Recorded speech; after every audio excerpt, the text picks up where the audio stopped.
Hello and welcome to the Curiosity and Consciousness podcast. The intention of this podcast is to open your mind, get curious about yourself and connect to the power you hold within. I am your host, Karen Maloney, an inside-out coach, helping you to believe in yourself and manifest your desires. Check out the podcast, available on all platforms, and go to my website, www.karenmaloney.com for all info. Welcome everybody, it is the Curiosity and Consciousness podcast and it is me, Karen Maloney, and joining me today I have Michelle Ryan, or Shell as she's more often known. And Shell is a business founder, certified transformational coach and qualified yoga teacher. Having progressed to director level in one of London's most competitive sales industries, Michelle chose to follow her intuition and walked away from the big salary, the title, the all expenses paid holidays and the hustle and bustle to create a business that makes a positive difference. In 2021, Michelle founded her business, The Holistic Leaders, in the cross-section of what she is passionate about, business and wellness, and where she feels she can make the greatest impact by working with conscious leaders, founders and entrepreneurs. Taking a whole person approach and combining both scientific and intuitive methods, Shell's clients achieve clarity, business and personal growth and a renewal of purpose through her coaching. She is passionate about travel, music, festivals, movement, self-development, books, fashion and holistic wellness. A little wilding at heart, she has already been to 50 plus countries and now she works with her clients on a one-to-one basis online, and her backdrop can vary from the Irish countryside to Tabletop Mountain in South Africa or a beach in Mexico. So I loved connecting with Shell, and as it turns out, we were both in the same university at the same time in Ireland. So who knew that we would be recording a podcast together one day? But there's so much in this episode from Shell. She talks about her life in London and as a director and in a fast-paced world, and how she was really in her masculine and all the go, and she was making decisions from a place of fear. But as she mentions herself, she was blissfully unaware.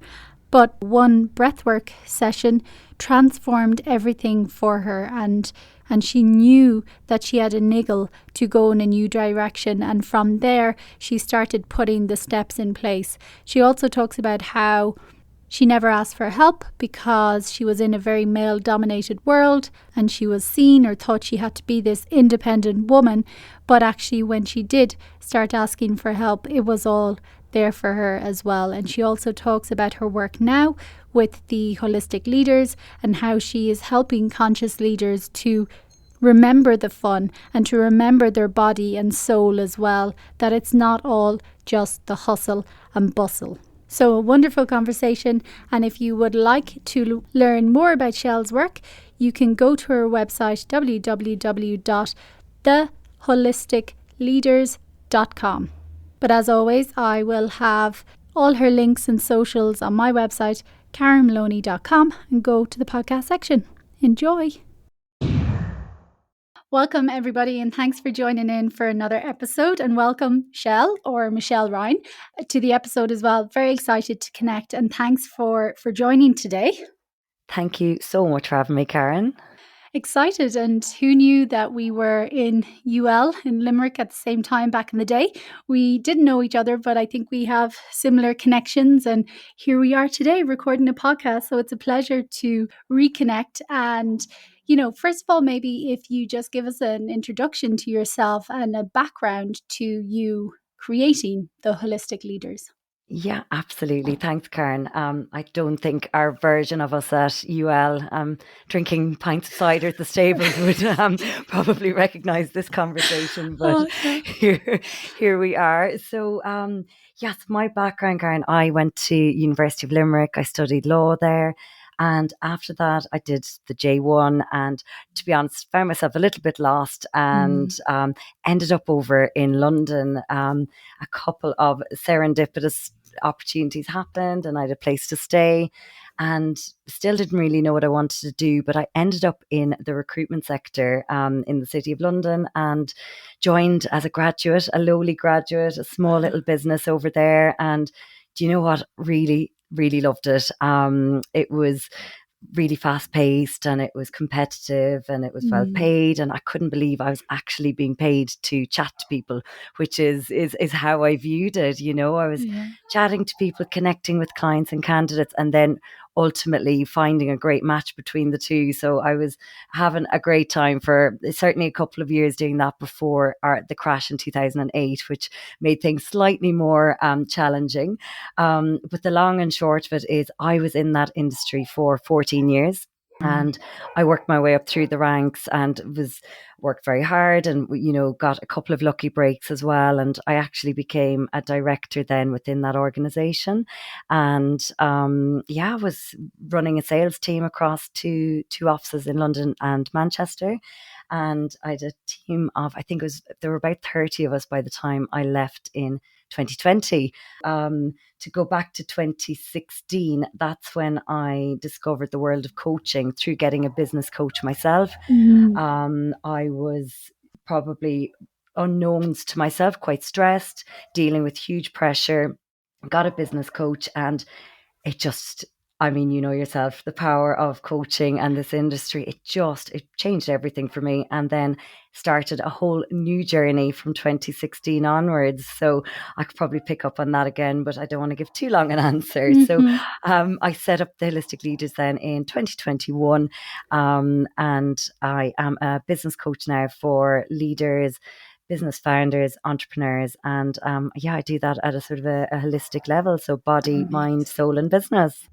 Love that. And I love that you mentioned as well at the holistic level, and we'll get into that as well. But what made you leave the organization and that role as director and the money and all the benefits that came with that to walk away and start out on your own? Yeah, my God, very good question. So, I mean, I was very in my comfort zone, but also not, when it feels comfortable, but you start getting the little messages that it's probably not the room you're supposed to be in anymore. And I think through starting my coaching journey in 2016, that was kind of my gateway. So I started with coaching, and I was the type of person who was all work and all play, and I wasn't looking after myself. There was no such thing as going to the gym. Yoga was incredibly dull. I was the type of person that when I did try yoga, I would skip the shavasana at the end because I thought, I don't have time to be lying around. I have to get back and work. I'm very busy and very important. This is the type of person I was. It was just all go, go, go.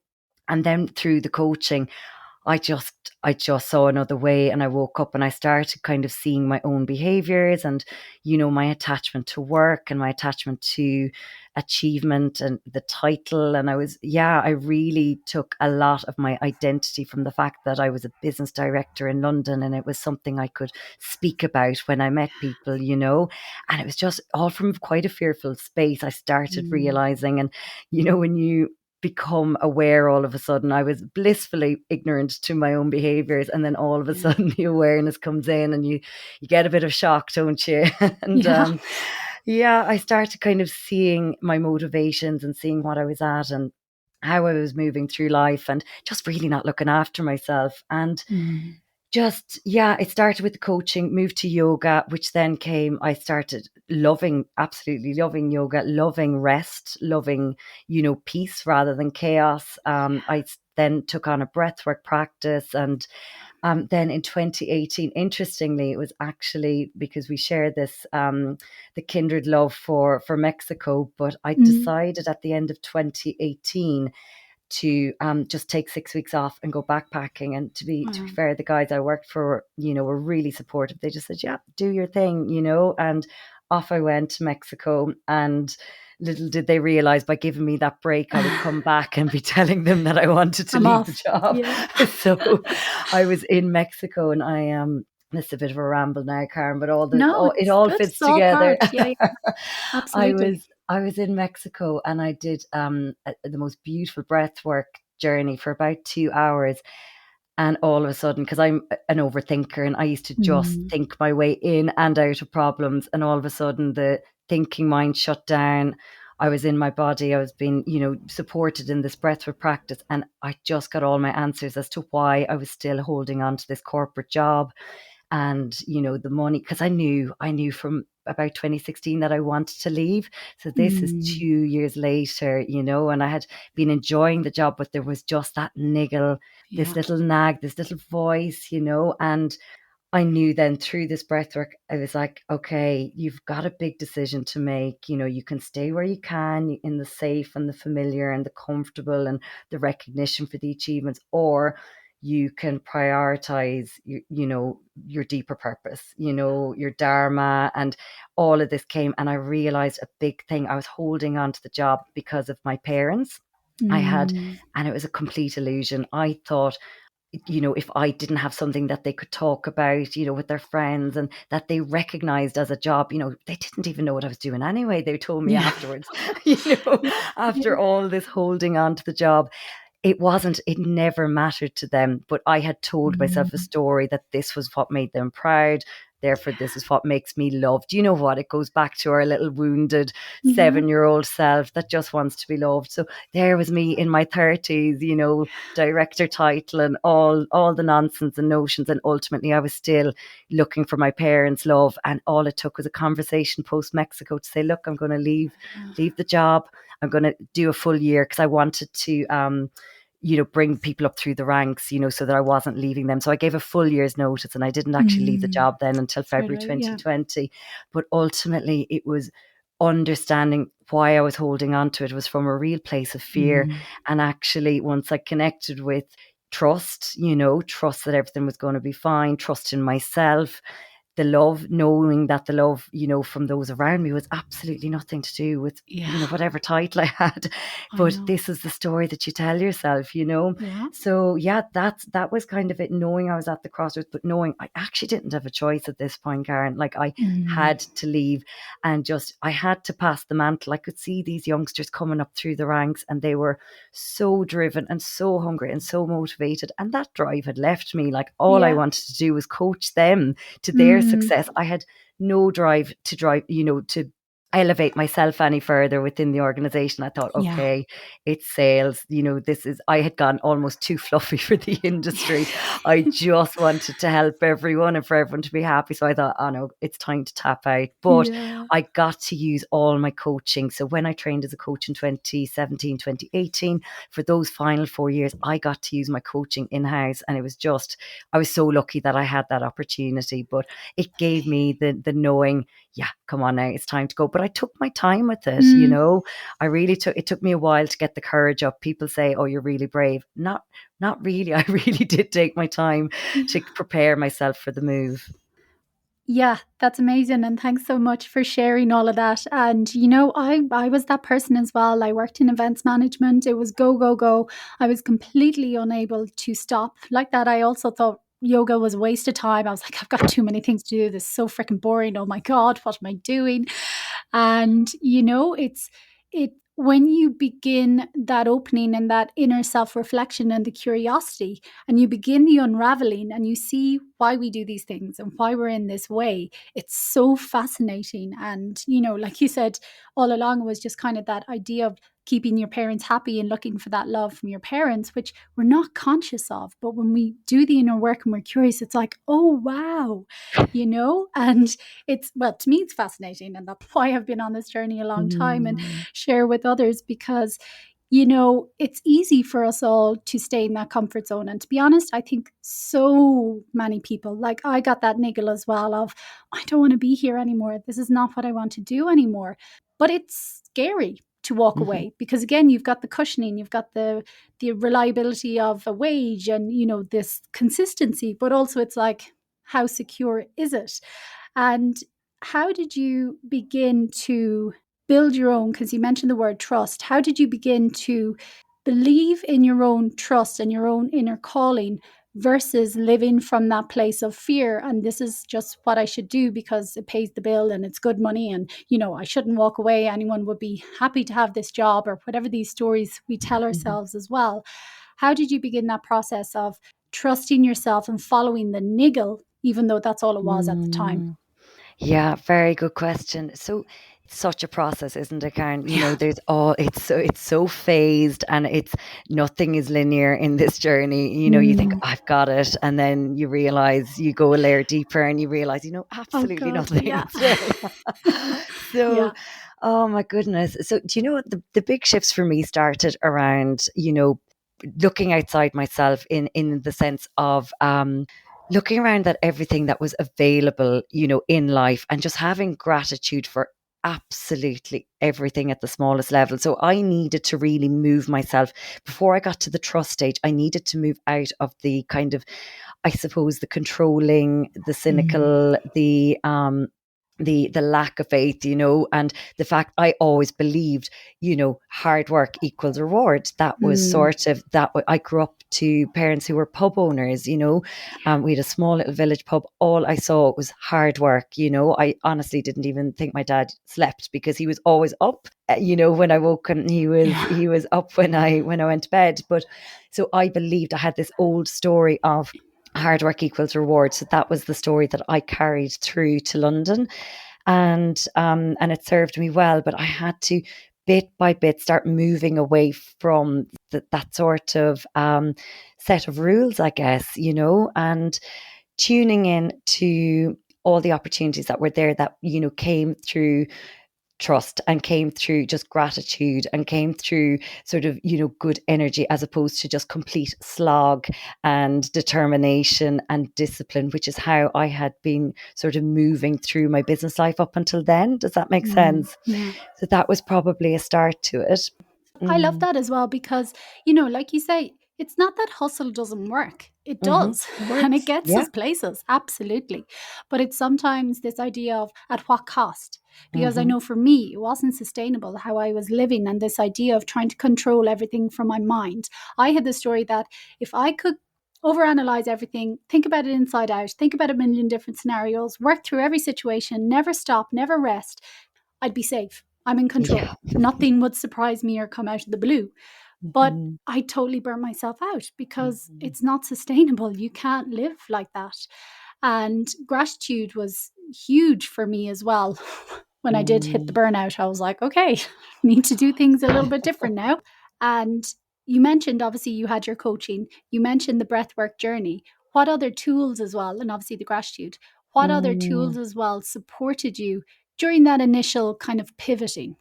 Yeah, absolutely. So a lot of it was allowing. So really being Mm. mindful of, you just spoke to it there, that control, and, this idea of surrendering and trusting a process, so I was very much in my masculine. I was Mm. working in a masculine industry. I was the only female director. I was the only female quite often at different Uh, stages within the business.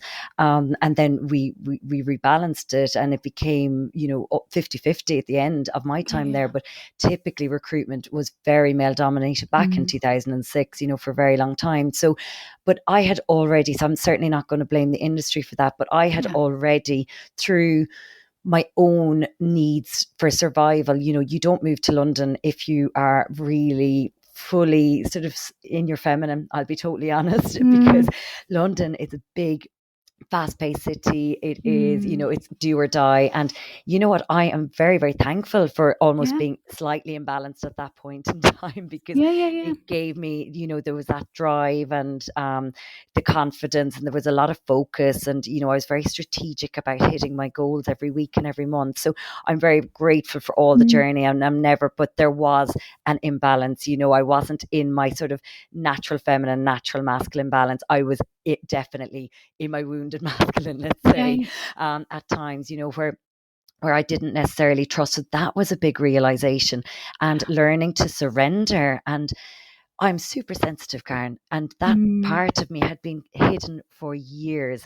I think because I was so aware of my sensitivity, I just locked it down, because I thought, God, if I cry, I'll never stop. Yeah. So I just locked down, and even, the softness of my heart, and empathy and the idea of rest. These Mm. things were just not in my world. It was Yeah. go go go, and it was just having a little bit of an edge, and I thrived on that, being this kind of Yeah. little feisty Irish girl. He came over and was like beating all the guys I Yeah. loved that.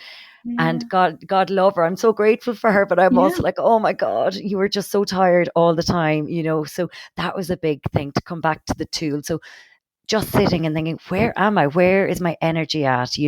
Even for someone who's new to this, pulling up some sort of a visual as to what is people use different phrases, but what is the masculine when he's in his strength and in his natural energy? What are the strengths there? The same with the feminine, and then looking at the wounded versions and understanding where my energy is coming from, what's at Mm. play here, and then doing our best to recalibrate so that we can come from both in our strengths. So that was a big, big thing for me. Mm.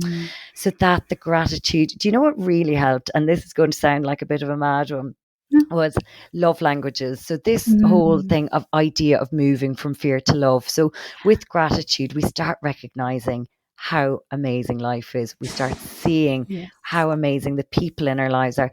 The job, I managed through gratitude to just like to love my job again, because I'd gotten to the point where I was like, oh, even my fellow colleagues, I could just, everything they did annoyed me.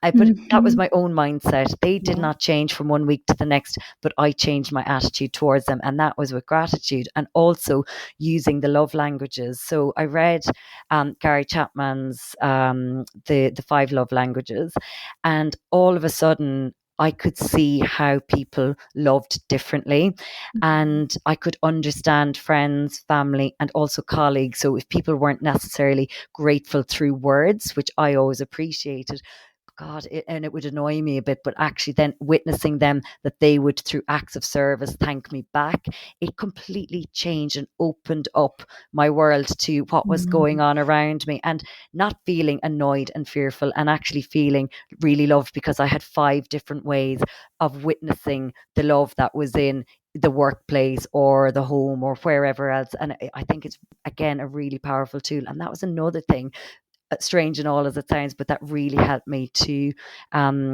move from that fear to love place. Yeah. Love that. And I love as well that you shared, you don't regret your journey. And I don't think that's the No. point of it ever. It's like, it is what it is. As they say, we don't know what we don't know. And we're always working, I believe, with what we know at the time. And we're always trying to do our best. And our journey is our journey.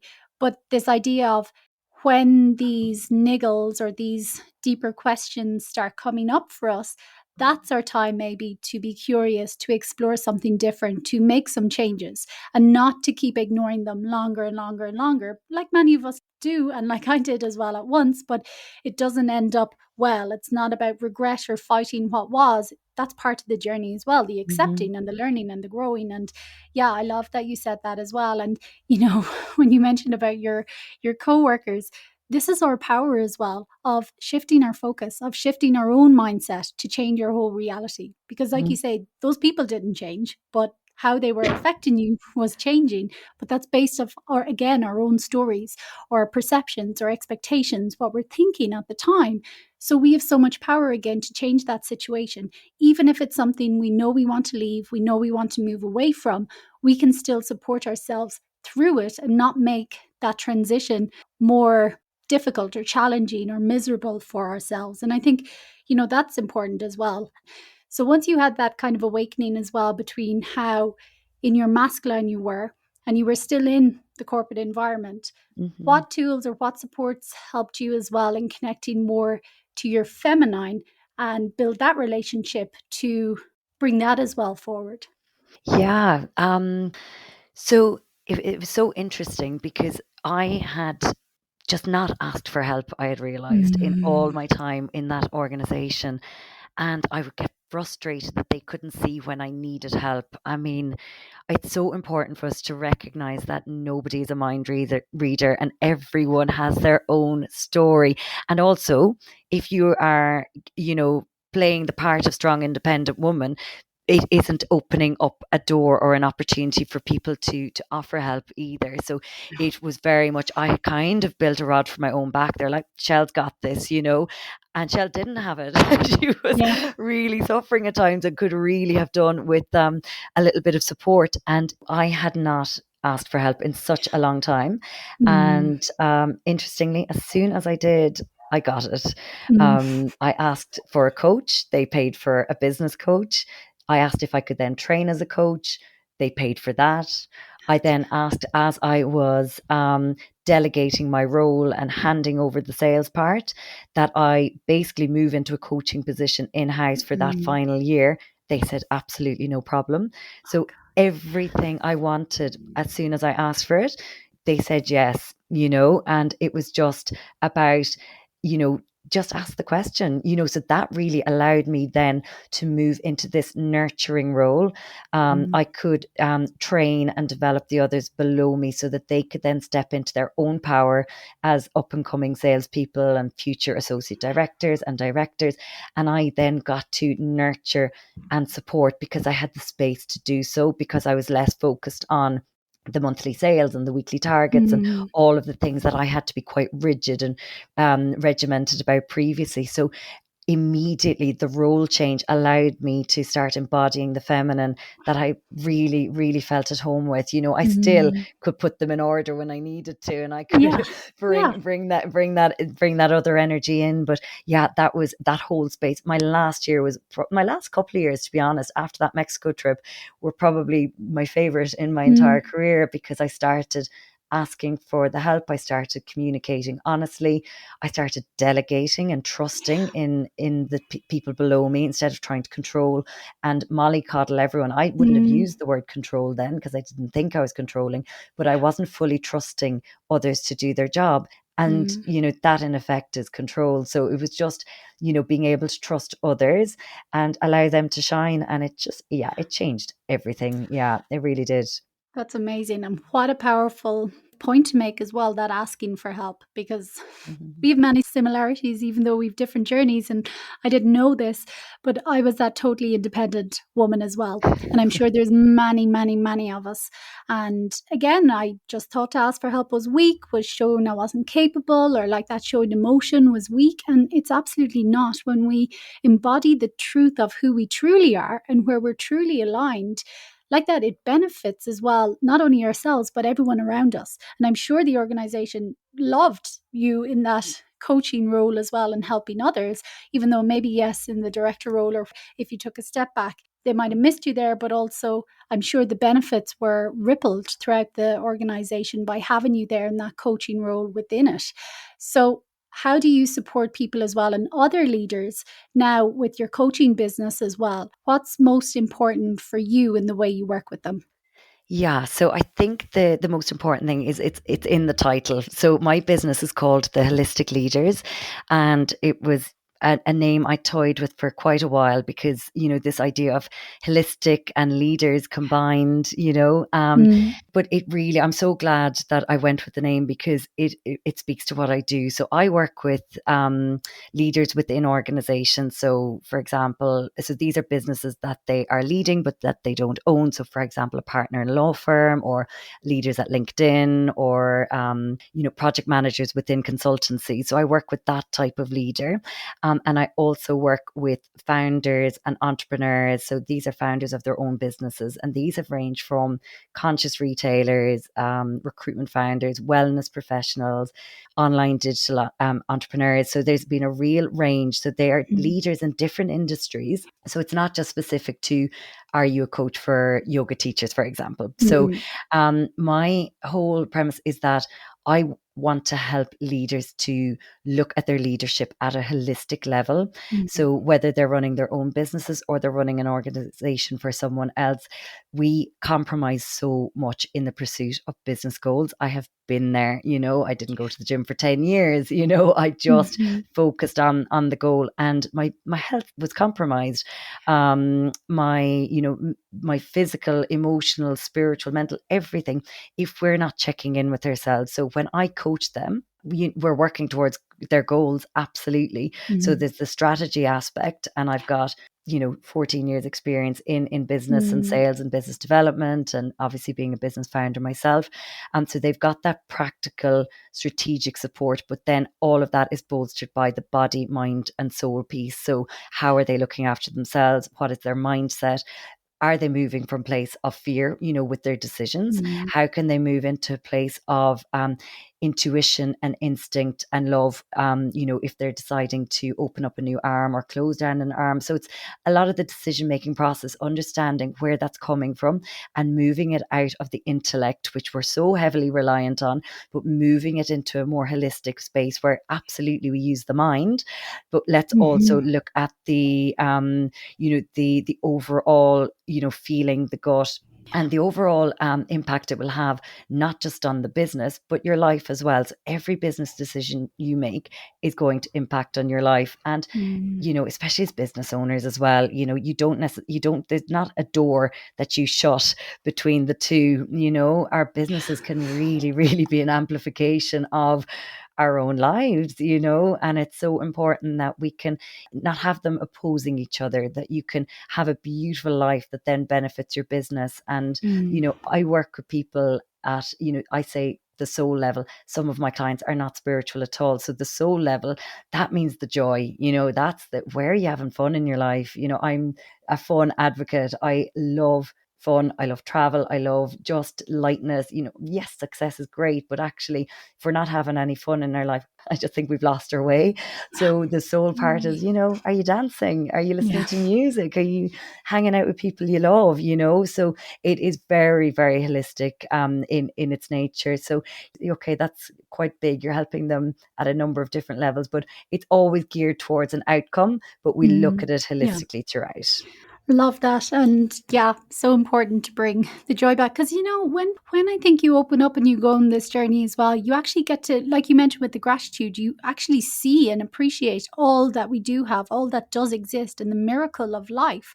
That it's not that you don't take your job seriously, but you also you have a different attitude and mindset, that it's not the be all and end all. Yes, you want to do a good job. Yes, you want to, be successful in whatever way that is for you, but also it's not to the detriment of our health anymore, or our well-being, or whatever aspect of our life. It's making it fun. And I think Yeah. that's what's needed. And I think that shift is happening, maybe very slowly, but because I think it's most necessary as well. And just even as you mentioned there, because I think it's something for a lot of people, whether leaders or not, how do you help them to move out of that fear-based decision making to that more instinct, intuitive gut feeling? Yeah, I think just to refer back to our previous conversation. So knowing what helped me to move from that fear to love space, and just helping them to build up their own trust, encouraging and giving them the tools to have conscious conversations, so Mm. whether that's with their own business partners or, even within their personal life, what conversations need to be had, getting them to examine as well their masculine and feminine, and are they asking for help? When was the last time they did ask for help? Can they receive support? How does it feel? Because they're obviously paying me, and I just think, okay, can you receive support without paying someone? Because they feel very comfortable receiving Mm. support from me, because it feels like a transaction. So Yeah. I'm dealing with people who are leaders, and they are leaders who have sacrificed, and they're typically very giving at all levels, whether that's Mhm. time, energy, effort, support to others. So it's helping them to understand that can work both ways, and just also where are your decisions coming from, and getting them to love their businesses again. Because especially if you're a business owner, if you have left the safety of working for someone else and you now have your own business, but you now cannot stand your business because Yeah. it's too much pressure, or it's not working for you, or you're scared of your business. Some people are afraid of their business growing, because what does that mean? Because then, will they lack the freedom and, the things that they had previously? So there is fear of business failing, and there's fear of Mm. business succeeding. But Yeah. honestly, like, our businesses are, they're our buddies, they're our Yeah. vehicles. They should be our allies. And I just see it as a partnership. We work in our business, we can help our business grow, but our business in return helps us grow. It helps us to do the things that we want in life, especially nowadays. If you're an online business, like you and I are, our businesses have transformed our lives and the Mm. freedom that we have. So it's really helping the client just connect back with their businesses and trust and connect with themselves and Yeah. ask for help and support where they need to, and examining things holistically all the time. What's the mindset? How does your body feel? How are you moving your body? Understanding that your energy is absolutely paramount to the success of your business, to how you meet your clients, to how you perform your day, and understanding that taking time out for yourself to renew your energy is working on your business. If you're going for a walk in the forest, that is working on your business because you're calming the mind. Some of our best thoughts come when we're not at our desk. So it's really encouraging them to look outside the pen and paper and the laptop and the clicking of the buttons. Business is so much more than that, and that it can be fun, And I Yes. think the one thing I do help clients with the range of, everyone comes with, different concerns, but we have so much fun. Like we really do, even tackling the tough topics, it's like there's a lot of lightness and joy even when we go into the shadows. It's like, okay, you've realized this thing about yourself, but let's go there and let's we're all have our shadows, we all have our failings and our flaws, but we're human and it's part of the human experience, and that is amazing. Whether it's just as a person or a business owner or a leader, it's all the one, it's just embracing it all. Yeah. So yeah, that's another long answer for you, Karen. No, that's all right. Yeah, no, because I know like everyone comes with different aspects. It's not a one size fits all. This is exactly what I do every time. I know it tailors, but just an idea to give people like that, even if they're not leaders, I think it's so important to build that trust in ourselves, to move into a more intuitive aspect of our lives, as opposed to like that making decisions from the logical, the rational, the fear based thinking, which, yes, go there, look at the logical, but then it's coming back to trusting something bigger within ourselves as well, if we're feeling called in a different direction.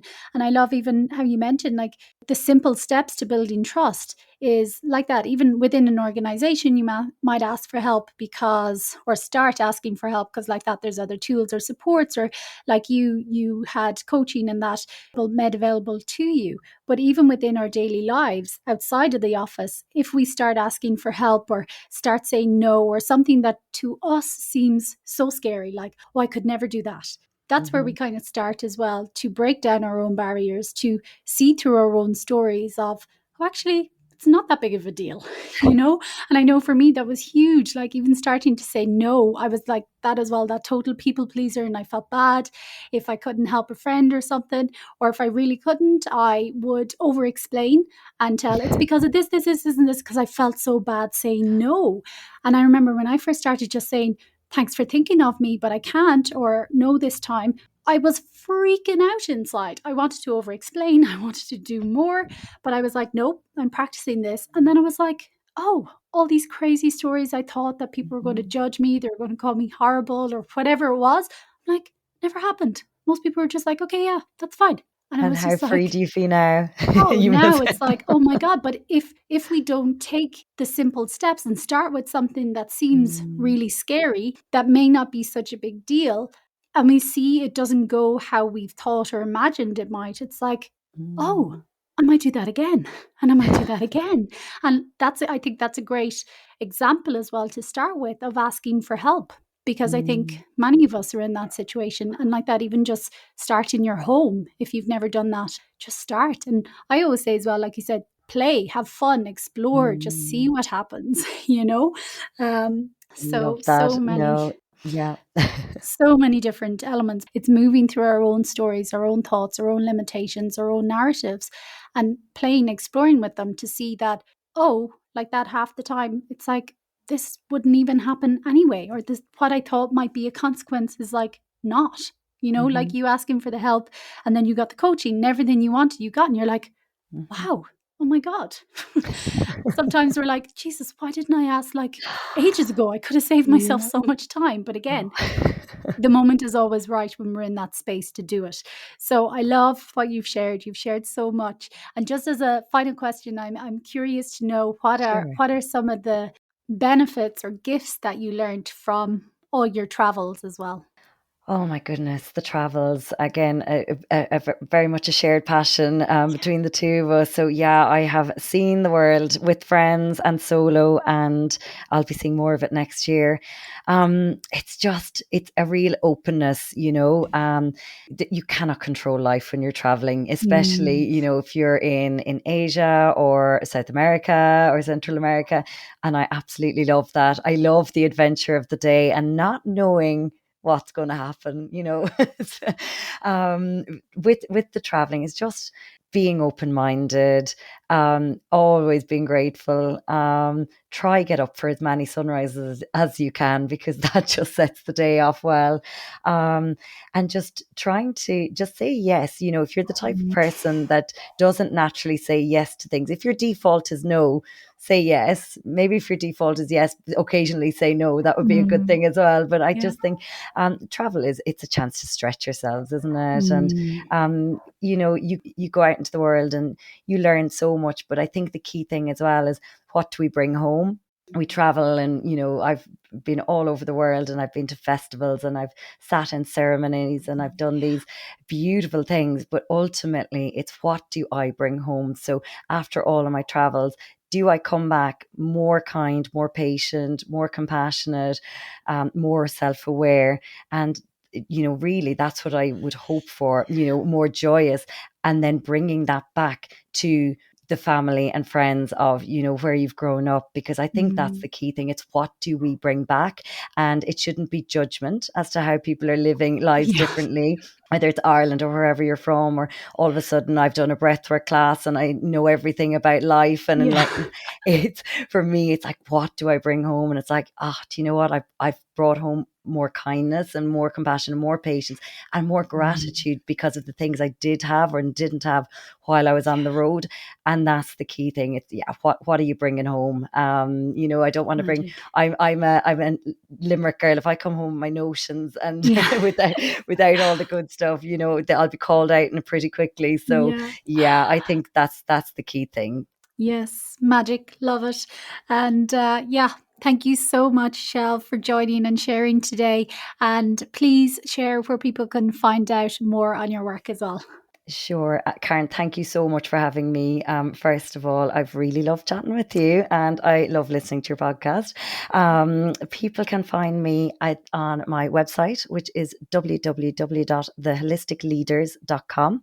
And I'm also on Instagram. So that's the.holistic.leaders.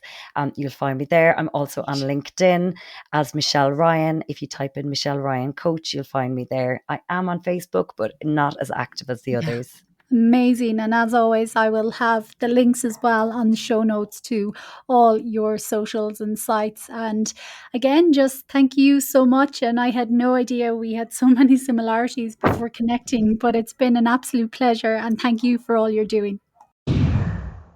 Thanks for listening. And before you go, I would love to ask you a massive favor. If you enjoyed this episode or any episode of the podcast, I would love for you to leave a short review on Apple Podcasts to help it grow. If you could do that, I would greatly appreciate it.